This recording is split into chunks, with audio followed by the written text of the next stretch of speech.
ಅವಲಾನ್ ಅನ್ನೋ ಆಕಾಶನೌಕೆ ಭೂಮಿಯಿಂದ 120 ವರ್ಷಗಳ ದೂರವಿರುವ ಹೋಮ್ಸ್ಟೆಡ್ 2 ಅನ್ನೋ ಹೊಸ ಕಾಲೋನಿಗೆ ಸ್ಪೇಸ್ ಮುಖಾಂತರ ಹೋಗುತ್ತಿರುತ್ತಾರೆ. ಹೋಮ್ಸ್ಟೆಡ್ 2 ಕಾಲೋನಿಗೆ ಮುಟ್ಟುವ 90 ವರ್ಷಗಳ ಮುಂಚೆಯೇ ಜಿಮ್ ತಾಂತ್ರಿಕ ಲೋಪದಿಂದಾಗಿ ಎಚ್ಚರಗೊಳ್ಳುತ್ತಾನೆ.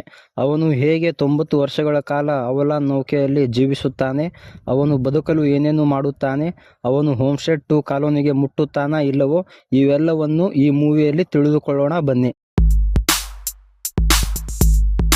ಈ ಮೂವಿಯು ಅವಲಾನ್ ಆಕಾಶನೌಕೆಯನ್ನು ತೋರಿಸುವ ಮೂಲಕ ಪ್ರಾರಂಭವಾಗುತ್ತದೆ. ಅವಲಾನ್ ಆಕಾಶನೌಕೆಯು ಭೂಮಿಯನ್ನು ಬಿಟ್ಟು ಮನುಷ್ಯರು ಜೀವಿಸಲು ಯೋಗ್ಯವಿರುವ ಬೇರೊಂದು ಗ್ರಹದ ಹೋಮ್ಸ್ಟೆಡ್ 2 ಅನ್ನೋ ಹೊಸ ಕಾಲೋನಿಗೆ ಸ್ಪೇಸ್ ಮುಖಾಂತರ ಚಲಿಸುತ್ತಿರುತ್ತಾರೆ.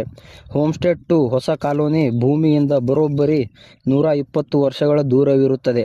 ಈ ಅವಲಾನ್ ಆಕಾಶನೌಕೆಯಲ್ಲಿ ಒಟ್ಟು 5,000 ಪ್ರಯಾಣಿಕರು ಮತ್ತು 258 ಸಿಬ್ಬಂದಿಗಳು ಇರುತ್ತಾರೆ. ಅವಲಾನ್ ಆಕಾಶನೌಕೆಯಲ್ಲಿರುವ ಎಲ್ಲ ಪ್ರಯಾಣಿಕರು ಅಡ್ವಾನ್ಸ್ಡ್ ತಾಂತ್ರಿಕ ವಿಜ್ಞಾನದಿಂದ ಮಾಡಲ್ಪಟ್ಟಿರುವ ಹೈಬರ್ನೇಷನ್ ಪ್ಯಾಡ್ಗಳಲ್ಲಿ ಮಲಗಿರುತ್ತಾರೆ. ಹೈಬರ್ನೇಷನ್ ಪ್ಯಾಡ್ಗಳ ವಿಶೇಷವೆಂದರೆ, ಹೈಬರ್ನೇಷನ್ ಪ್ಯಾಡ್ಗಳಲ್ಲಿ ಮಲಗಿರುವ ಪ್ರಯಾಣಿಕರ ದೇಹದಲ್ಲಿ ಯಾವುದೇ ಬದಲಾವಣೆ ಆಗುವುದಿಲ್ಲ. ಅವರು ಯಾವ ಸ್ಥಿತಿಯಲ್ಲಿ ಮಲಗಿರುತ್ತಾರೆ ಅದೇ ಸ್ಥಿತಿಯಲ್ಲಿ 120 ವರ್ಷಗಳವರೆಗೂ ಅದೇ ಸ್ಥಿತಿಯಲ್ಲಿ ಇರುತ್ತಾರೆ. ಅವಲಾನ್ ಆಕಾಶನೌಕೆಯು ಸ್ಪೇಸ್ನಲ್ಲಿ ಚಲಿಸುವಾಗ ಒಂದು ದೊಡ್ಡ ಧೂಮಕೇತು ಅವಲಾನ್ ಆಕಾಶನೌಕೆಗೆ ಡಿಕ್ಕಿ ಹೊಡೆದು ಬಿಡುತ್ತದೆ. ಇದರಿಂದ ಅವಲಾನ್ ಆಕಾಶನೌಕೆಯಲ್ಲಿ ಭಾರೀ ತಾಂತ್ರಿಕ ತೊಂದರೆ ಉಂಟಾಗುತ್ತದೆ. ಈ ತಾಂತ್ರಿಕ ತೊಂದರೆಯಿಂದ ಅವಲಾನ್ ಆಕಾಶನೌಕೆಯಲ್ಲಿ ಪ್ರಯಾಣಿಸುತ್ತಿದ್ದ ಒಬ್ಬ ಪ್ರಯಾಣಿಕನ ಹೈಬರ್ನೇಷನ್ ಪ್ಯಾಡ್ ಹಾಳಾಗಿ ಅವನು ಹೋಮ್ಸ್ಟೆಡ್ 2 ಹೊಸ ಕಾಲೋನಿಗೆ ತಲುಪುವ 90 ವರ್ಷಗಳ ಮುಂಚೆಯೇ ಎಚ್ಚರಗೊಂಡು ಬಿಡುತ್ತಾನೆ. ಇವನ ಹೆಸರು ಜೇಮ್ಸ್. ಇವನೊಬ್ಬ ಮೆಕ್ಯಾನಿಕ್ ಆಗಿರುತ್ತಾನೆ. ಜೇಮ್ಸ್ ಹೈಬರ್ನೇಷನ್ ಪ್ಯಾಡಿಂದ ಎಚ್ಚರಗೊಂಡ ತಕ್ಷಣವೇ ಒಂದು AI ಕ್ಯಾರೆಕ್ಟರ್ ಜೇಮ್ಸ್ಗೆ ಅವಲಾನ್ ಆಕಾಶನೌಕೆಯ ಬಗ್ಗೆ ಮಾಹಿತಿ ಕೊಟ್ಟು ಅವನನ್ನು ಅವನಿಗೆ ಮೀಸಲಿಟ್ಟ ರೂಮ್ವರೆಗೂ ಕರೆದುಕೊಂಡು ಹೋಗುತ್ತದೆ ಮತ್ತು ಅವಲಾನ್ ಆಕಾಶನೌಕೆಯ ವಾತಾವರಣಕ್ಕೆ ಹೊಂದಿಕೊಳ್ಳಲು ಕೆಲ ಸಮಯ ರೆಸ್ಟ್ ತೆಗೆದುಕೊಳ್ಳಿ ಅಂತ ಹೇಳಿ ಹೋಗುತ್ತದೆ. ಜೇಮ್ಸ್ ಕೆಲ ಸಮಯ ಮಲಗಿ ಎದ್ದ ನಂತರ ತನ್ನ ದಿನನಿತ್ಯ ಕಾರ್ಯಗಳನ್ನು ಮುಗಿಸಿಕೊಂಡು ಉತ್ಸಾಹಿಕನಾಗಿ ಬೇರೆ ಪ್ರಯಾಣಿಕರನ್ನು ಭೇಟಿಯಾಗಲು ಡ್ರೆಸ್ ಮಾಡಿಕೊಂಡು ಹೋಗುತ್ತಾನೆ. ಆದರೆ ಅಲ್ಲಿ ಒಂದು AI ಕ್ಯಾರೆಕ್ಟರ್ ಹೊಸ ಗ್ರಹವಾದ ಹೋಮ್ಸ್ಟೆಡ್ 2 ಕಾಲೋನಿಯ ಬಗ್ಗೆ ಮಾಹಿತಿ ಕೊಡುತ್ತಿರುತ್ತದೆ. ಜೇಮ್ಸ್ ಅಲ್ಲಿ ಒಬ್ಬನೇ ಇರುವುದನ್ನು ನೋಡಿ ಉಳಿದವರು ಎಲ್ಲಿ ಎಂದು AI ಕ್ಯಾರೆಕ್ಟರ್ಗೆ ಕೇಳುತ್ತಾನೆ. ಆದರೆ AI ಕ್ಯಾರೆಕ್ಟರ್ ಏನು ಹೇಳುವುದಿಲ್ಲ. ಇದರಿಂದ ಗಾಬರಿಗೊಂಡ ಜೇಮ್ಸ್ ಬೇರೆಯವರನ್ನು ಹುಡುಕಲು ಓಡಿ ಹೋಗುತ್ತಾನೆ. ಜೇಮ್ಸ್ ಅವಲಾನ್ ಆಕಾಶನೌಕೆಯಲ್ಲಿ ಇರುವ ಒಂದು ಹೊಸ ಜಾಗಕ್ಕೆ ಹೋಗುತ್ತಾನೆ. ಅಲ್ಲಿ ಜೇಮ್ಸ್ಗೆ ಹೈಲಿ ಅಡ್ವಾನ್ಸ್ಡ್ ಮೊಬೈಲ್ ರೋಬೋಟ್ ಮಾತನಾಡಿಸುತ್ತದೆ. ಜೇಮ್ಸ್ ಆ ರೋಬೋಟ್ಗೆ ಉಳಿದ ಪ್ರಯಾಣಿಕರು ಎಲ್ಲಿ ಎಂದು ಕೇಳುತ್ತಾನೆ. ಆಗ ಆ ರೋಬೋಟ್ ಮೇಲಿರುವ ಸಿಬ್ಬಂದಿಗಳ ಕೋಣೆಗೆ ಹೋಗಿ ಎಂದು ಹೇಳುತ್ತದೆ. ಜೇಮ್ಸ್ ಸಿಬ್ಬಂದಿಗಳ ಕೋಣೆಗೆ ಹೋದಾಗ ಅದು ಮುಚ್ಚಿರುತ್ತದೆ ಮತ್ತು ಎಲ್ಲ ಸಿಬ್ಬಂದಿಗಳು ಹೈಬರ್ನೇಷನ್ ಪ್ಯಾಡ್ಗಳಲ್ಲಿ ಮಲಗಿರುತ್ತಾರೆ. ಇದರಿಂದ ಬೇಸರಗೊಂಡ ಜೇಮ್ಸ್ ಅಲ್ಲೇ ಹತ್ತಿರದಲ್ಲಿ ಇರುವ ಕಾನ್ಫರೆನ್ಸ್ ಹಾಲ್ಗೆ ಹೋಗುತ್ತಾನೆ. ಅಲ್ಲಿ AI ಎಕ್ಸ್ಪ್ಲೇನರ್ ಮುಖಾಂತರ ಗೊತ್ತಾಗುತ್ತದೆ ಜೇಮ್ಸ್ ಹೋಮ್ಸ್ಟೆಡ್ 2 ಹೊಸ ಕಾಲೋನಿಗೆ ಮುಟ್ಟುವ 90 ವರ್ಷಗಳ ಮುಂಚೆ ಎಚ್ಚರಗೊಂಡಿದ್ದಾನೆ ಎಂದು. ಇದನ್ನು ಕೇಳಿ ಶಾಕ್ ಆದ ಜೇಮ್ಸ್ ಅಲ್ಲಿಂದ ಮರಳಿ ಭೂಮಿಗೆ ಮೆಸೇಜ್ ಕಳಿಸುವ ರೂಮ್ಗೆ ಬರುತ್ತಾನೆ. ಒಂದು ಮೆಸೇಜ್ ರೆಕಾರ್ಡ್ ಮಾಡಿ ಕಳಿಸುತ್ತಾನೆ. ಆಗ ಜೇಮ್ಸ್ಗೆ ಗೊತ್ತಾಗುತ್ತೆ ಅವನು ಕಳಿಸಿರೋ ಮೆಸೇಜ್ ಭೂಮಿಯನ್ನು ತಲುಪಲು ಬರೋಬ್ಬರಿ 19 ವರ್ಷಗಳು ಬೇಕಾಗುತ್ತೆ ಮತ್ತೆ ಭೂಮಿಯಿಂದ ರಿಪ್ಲೈ ಬರಲು 36 ವರ್ಷಗಳು ಬೇಕಾಗುತ್ತೆ ಎಂದು. ಈ ಮೆಸೇಜಿಂದ ಅವನ ಅಕೌಂಟಲ್ಲಿರುವ $6,000 ಕಳೆದುಕೊಳ್ಳುತ್ತಾನೆ. ಇವೆಲ್ಲವನ್ನು ನೋಡಿ ನಿರಾಶೆಯಾದ ಜೇಮ್ಸ್ ತನ್ನ ರೂಮ್ ಕಡೆಗೆ ಹೋಗುವಾಗ ಬಾರಿನಲ್ಲಿ ನಿಂತಿರೋ ಒಬ್ಬನನ್ನು ನೋಡಿ ಖುಷಿಯಿಂದ ಅವನ ಹತ್ತಿರ ಓಡಿ ಹೋಗುತ್ತಾನೆ. ಅಲ್ಲಿಗೆ ಹೋಗಿ ಜೇಮ್ಸ್ಗೆ ಗೊತ್ತಾಗುತ್ತದೆ ಅವನು ಮನುಷ್ಯನಲ್ಲ, ಒಂದು ರೋಬೋಟ್ ಅಂತ. ಮತ್ತೆ ಬೇಸರಗೊಂಡ ಜೇಮ್ಸ್ ಒಂದು ಗ್ಲಾಸ್ ವಿಸ್ಕಿ ಕುಡಿದು ಹೋಗುತ್ತಾನೆ.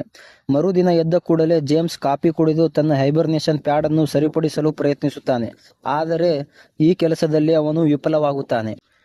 ನಂತರ ಜೇಮ್ಸ್ ಹೆಚ್ಚಿನ ಮಾಹಿತಿಗಾಗಿ ಸಿಬ್ಬಂದಿಗಳ ಕೊಠಡಿಗೆ ಹೋಗಲು ಪ್ರಯತ್ನಿಸುತ್ತಾನೆ. ಆದರೆ ಅವನಿಗೆ ಸಿಬ್ಬಂದಿ ಕೊಠಡಿಗೆ ಎಂಟ್ರಿ ಸಿಗುವುದಿಲ್ಲ.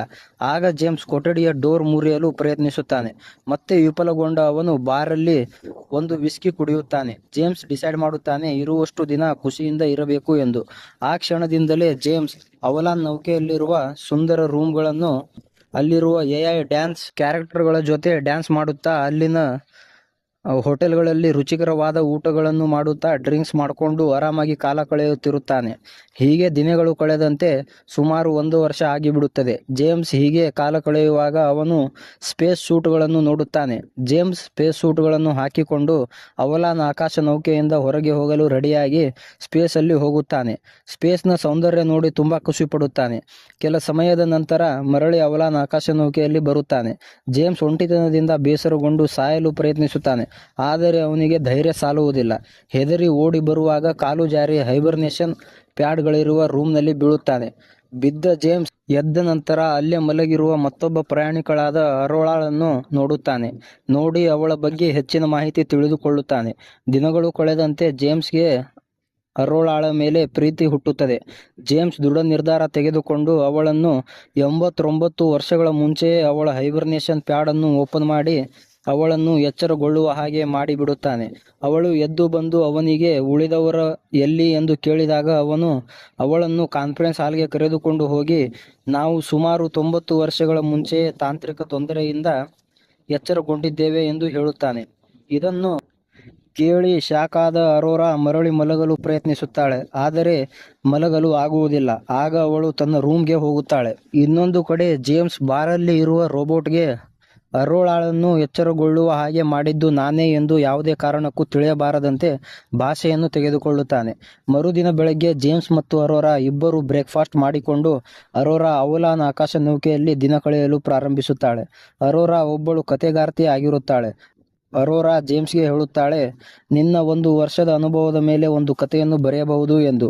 ನಂತರ ಜೇಮ್ಸ್ ಅರೋರಾಳನ್ನು ಅಲ್ಲಿರುವ ಎಐ ಡ್ಯಾನ್ಸಿಂಗ್ ರೂಮ್ನಲ್ಲಿ ಕರೆದುಕೊಂಡು ಹೋಗುತ್ತಾನೆ. ಅರೋರಾಳಿಗೆ ಡ್ಯಾನ್ಸ್ ಕಲಿಸುತ್ತಾನೆ. ಆಮೇಲೆ ಬಾರ್ ರೋಬೋಟ್ಗೆ ಅರೋರಾಳನ್ನು ಪರಿಚಯ ಮಾಡಿಸುತ್ತಾನೆ. ಒಂದು ದಿನ ಜೇಮ್ಸ್ ಅರೋರಾಳಿಗೆ ಡೇಟ್ ಮಾಡಲು ಕೇಳುತ್ತಾನೆ. ಆಗ ಅರೋರಾ ಜೇಮ್ಸ್ನ ಪ್ರಪೋಸಲ್ನ ಒಪ್ಪಿಕೊಳ್ಳುತ್ತಾಳೆ. ನಂತರ ಜೇಮ್ಸ್ ಅರೋರಾಳನ್ನು ಸ್ಪೇಸ್ ಸೂಟ್ ಹಾಕಿಸಿ ಸ್ಪೇಸ್ ನೋಡಲು ಹೊರಗೆ ಕರೆದುಕೊಂಡು ಹೋಗುತ್ತಾನೆ. ಅವಳಿಗೆ ಸ್ಪೇಸ್ ನೋಡಿ ಬಹಳ ಖುಷಿಯಾಗುತ್ತದೆ. ಸ್ಪೇಸ್ನಿಂದ ಒಳಗೆ ಬಂದ ನಂತರ ಇಬ್ಬರು ಕಿಸ್ ಮಾಡಿಕೊಂಡು ಬೆಡ್ ಮೇಲೆ ಹೋಗಿ ಕುಚ್ಚು ಕುಚ್ಚು ಮಾಡುತ್ತಾರೆ. ದಿನದಿಂದ ದಿನಕ್ಕೆ ಕುಚ್ಚು ಕುಚ್ಚು ಮಾಡುತ್ತಾರೆ. ಒಂದು ದಿನ ಅರೋರಾಳಿಗೆ ಬರ್ತ್ಡೇ ಇರುತ್ತದೆ. ಬರ್ತ್ಡೇ ದಿನ ಜೇಮ್ಸ್ ಅವಳಿಗೆ ಮದುವೆಯಾಗಲು ಕೇಳಬೇಕೆಂದು ರಿಂಗ್ ತಂದಿರುತ್ತಾನೆ. ಆಗ ಬಾರಿನಲ್ಲಿರುವ ರೋಬೋಟ್ ಅರೋರಾಗೆ ನಿನ್ನನ್ನು ಎಚ್ಚರಗೊಳ್ಳುವ ಹಾಗೆ ಮಾಡಿದ್ದು ಜೇಮ್ಸ್ ಎಂದು ಹೇಳಿಬಿಡುತ್ತಾನೆ. ಇದನ್ನು ಕೇಳಿ ಬೇಸರಗೊಂಡ ಅರೋರಾ ಜೇಮ್ಸ್ ಜೊತೆಗೆ ಬ್ರೇಕಪ್ ಮಾಡಿಕೊಂಡು ಒಂಟಿಯಾಗಿ ಇರಲು ಪ್ರಾರಂಭಿಸುತ್ತಾಳೆ. ಇದರ ನಡುವೆ ಜೇಮ್ಸ್ ಅವಲಾನ್ ನೌಕೆಯಲ್ಲಿ ಒಂದು ಮರವನ್ನು ಬೆಳೆಸುತ್ತಾನೆ. ಇದನ್ನು ಅರೋರಾ ನೋಡುತ್ತಿರುವಾಗ ಆಗ ಮತ್ತೆ ಅವಲಾನ್ ನೌಕೆಯಲ್ಲಿ ದೊಡ್ಡದಾದ ತಾಂತ್ರಿಕ ತೊಂದರೆ ಆಗುತ್ತದೆ. ಅಲ್ಲಿರುವ ಬ್ರೇಕ್ಫಾಸ್ಟ್ ಮಿಷಿನ್ ಹಾಳಾಗುತ್ತದೆ. ಜೇಮ್ಸ್ ಇರುವ ಎಲಿವೇಟರ್ ಕೂಡ ಹಾಳಾಗುತ್ತದೆ. ಅಷ್ಟರಲ್ಲೇ ಅವಲಾನ್ ಆಕಾಶ ನೌಕೆಯಲ್ಲಿ ಮತ್ತೊಬ್ಬ ಸಿಬ್ಬಂದಿ ಹೈಬರ್ನೇಷನ್ ಪ್ಯಾಡ್ನಿಂದ ಬಂದಿರುವ ಸಮಸ್ಯೆಯಿಂದ ಎಚ್ಚರಗೊಂಡಿರುತ್ತಾನೆ. ಅವನನ್ನು ನೋಡಿ ಜೇಮ್ಸ್ ಮತ್ತು ಅರೋರಾ ತುಂಬಾ ಖುಷಿ ಪಡುತ್ತಾರೆ. ಸಿಬ್ಬಂದಿಯು ತಾಂತ್ರಿಕ ತೊಂದರೆಯನ್ನು ಕಂಡುಹಿಡಿಯಲು ಹೋಗುತ್ತಾನೆ. ಆಗ ಅವನಿಗೂ ಗೊತ್ತಾಗುತ್ತೆ ಅರೋರಾಳ ಹೈಬರ್ನೇಷನ್ ಪ್ಯಾಡ್ನಲ್ಲಿ ಯಾವುದೇ ತೊಂದರೆ ಇರಲಿಲ್ಲ, ಅವಳನ್ನು ಜೇಮ್ಸ್ ಬೇಕು ಅಂತಲೇ ಎಬ್ಬಿಸಿದ್ದಾನೆಂದು. ಆಗ ಸಿಬ್ಬಂದಿ ಜೇಮ್ಸ್ನ ಪರಿಸ್ಥಿತಿಯನ್ನು ಅರ್ಥ ಮಾಡಿಕೊಂಡು ಸುಮ್ಮನಿದ್ದು ಬಿಡುತ್ತಾನೆ. ಹೀಗೆ ರಾತ್ರಿ ಮಲಗುವ ಸಮಯದಲ್ಲಿ ಅರೋರಾಳಿಗೆ ನಿದ್ರೆ ಬರುತ್ತಿರಲಿಲ್ಲ. ಆಗ ಅವಳು ಸ್ವಿಮ್ಮಿಂಗ್ ಮಾಡಲು ಹೋಗುತ್ತಾಳೆ. ಮತ್ತೆ ಅವಲಾನ್ ಆಕಾಶ ನೌಕೆಯಲ್ಲಿ ತಾಂತ್ರಿಕ ತೊಂದರೆಯಿಂದಾಗಿ ಗ್ರಾವಿಟಿಯನ್ನು ಕಳೆದುಕೊಳ್ಳುತ್ತದೆ. ಅರೋರಾ ನೀರಿನಲ್ಲಿ ಸಿಕ್ಕಾಕಿಕೊಂಡರೆ ಜೇಮ್ಸ್ ರೂಮಿನಲ್ಲಿ ತೇಲುತ್ತಿರುತ್ತಾನೆ. ನಂತರ ಗ್ರಾವಿಟಿ ಸರಿಯಾದ ಕೂಡಲೇ ಕೆಳಗೆ ಬಿದ್ದು ಅವರಿಗೆ ಪೆಟ್ಟು ಬೀಳುತ್ತೆ. ಆಗ ಜೇಮ್ಸ್ ಮತ್ತೆ ಅರೋರಾ ಸಿಬ್ಬಂದಿಯ ಹತ್ತಿರ ಓಡಿ ಹೋಗುತ್ತಾರೆ. ನಡೆದಿರೋ ಬಗ್ಗೆ ಹೇಳುತ್ತಾರೆ. ಆಗ ಸಿಬ್ಬಂದಿ ಅರೋರಾ ಜೇಮ್ಸ್ ಸಮಸ್ಯೆ ಕಂಡುಹಿಡಿಯಲು ಪ್ರಾರಂಭಿಸುತ್ತಾರೆ. ಅಷ್ಟರಲ್ಲೇ ಸಿಬ್ಬಂದಿ ಅನಾರೋಗ್ಯದಿಂದ ಬಿದ್ದು ಬಿಡುತ್ತಾನೆ. ಅವನ ದೇಹವನ್ನು ಸ್ಕ್ಯಾನ್ ಮಾಡಿದ ನಂತರ ಗೊತ್ತಾಗುತ್ತೆ ಅವನ ದೇಹದಲ್ಲಿ ಸುಮಾರು 612 ರೋಗಗಳಿವೆ ಎಂದು. ಇದನ್ನು ನೋಡಿ ಸಿಬ್ಬಂದಿ ರೆಸ್ಟ್ ತೆಗೆದುಕೊಳ್ಳಲು ತನ್ನ ರೂಮ್ಗೆ ಹೋಗುತ್ತಾನೆ. ಮರುದಿನ ಸಿಬ್ಬಂದಿಯು ಅರೋರಾ ಮತ್ತು ಜೇಮ್ಸ್ಗೆ ಮುಖ್ಯ ಮಾಹಿತಿಗಳನ್ನು ನೀಡಿ ಪ್ರಾಣ ಬಿಡುತ್ತಾನೆ. ಆ ತಕ್ಷಣವೇ ಮತ್ತೆ ಅವಲಾನ್ ಆಕಾಶ ನೌಕೆಯಲ್ಲಿ ಗ್ರಾವಿಟಿ ಕಳೆದುಕೊಳ್ಳುತ್ತದೆ. ಬಾರಲ್ಲಿರುವ ರೋಬೋಟ್ನಲ್ಲಿ ಟೆಕ್ನಿಕಲ್ ಸಮಸ್ಯೆಯಿಂದಾಗಿ ಆಟೋಮೆಟಿಕ್ ವರ್ಕ್ ಆಗುತ್ತಿರುತ್ತದೆ. ಇದನ್ನು ನೋಡಿ ಜೇಮ್ಸ್ ರೋಬೋಟ್ ಸಿಸ್ಟಮ್ ಆಫ್ ಮಾಡಿ ಆಕಾಶ ನೌಕೆಯಲ್ಲಿರುವ ಸಮಸ್ಯೆಯನ್ನು ಕಂಡುಹಿಡಿಯಲು ಪ್ರಾರಂಭಿಸುತ್ತಾರೆ. ಆಗ ಅರೋರಾ ಮತ್ತು ಜೇಮ್ಸ್ಗೆ ಗೊತ್ತಾಗುತ್ತದೆ ಅವಲಾನ್ ಆಕಾಶ ನೌಕೆಯಲ್ಲಿ ಧೂಮಕೇತು ಡಿಕ್ಕಿ ಹೊಡೆದಿರುವುದರಿಂದ ಆಕಾಶ ನೌಕೆಯಲ್ಲಿ ದೊಡ್ಡ ದೊಡ್ಡ ತೂತುಗಳು ಆಗಿವೆ ಅಂತ. ಅದರಿಂದ ಸ್ಪೇಸ್ನಲ್ಲಿರೋ ಕಣಗಳು ಒಂದಕ್ಕೊಂದು ತಿಕ್ಕಿ ಅನಿಲ ರೂಪದಲ್ಲಿ ಬೆಂಕಿಯಾಗಿದೆ ಎಂದು. ಅದನ್ನು ತಡೆಯಲು ಜೇಮ್ಸ್ ಅವಲಾನ್ ನೌಕೆಯಿಂದ ಹೊರಗೆ ಹೋಗುತ್ತಾನೆ ಮತ್ತು ಅಲ್ಲಿರುವ ಬಾಗಿಲನ್ನು ತೆಗೆದು ನೌಕೆಯಲ್ಲಿರುವ ಅನಿಲ ರೂಪದ ಹೀಟ್ ಹೋಗುವವರೆಗೂ ಹಿಡಿದು ನಿಲ್ಲುತ್ತಾನೆ. ಆಗ ರಿಯಾಕ್ಟರ್ ಹೀಟ್ ಜೊತೆಗೆ ಜೇಮ್ಸ್ ಕೂಡ ಸೇಫ್ಟಿ ಲೈನನ್ನು ಮುರಿದುಕೊಂಡು ಸ್ಪೇಸ್ನಲ್ಲಿ ಬಿದ್ದು ಬಿಡುತ್ತಾನೆ ಮತ್ತು ಅವನ ಸ್ಪೇಸ್ ಸೂಟ್ನಲ್ಲಿ ತೂತಾಗಿ ಜೇಮ್ಸ್ ಸ್ಪೇಸಲ್ಲಿ ಸಿಕ್ಕಾಕಿಕೊಂಡು ಬಿಡುತ್ತಾನೆ. ಇದನ್ನು ನೋಡಿದ ಅರೋರಾ ಸ್ಪೇಸ್ ಸೂಟನ್ನು ಹಾಕಿಕೊಂಡು ಜೇಮ್ಸನ್ನು ಆಕಾಶ ನೌಕೆಯಲ್ಲಿ ತಂದು ಚಿಕಿತ್ಸೆ ಕೊಟ್ಟು ಬದುಕಿಸುತ್ತಾಳೆ.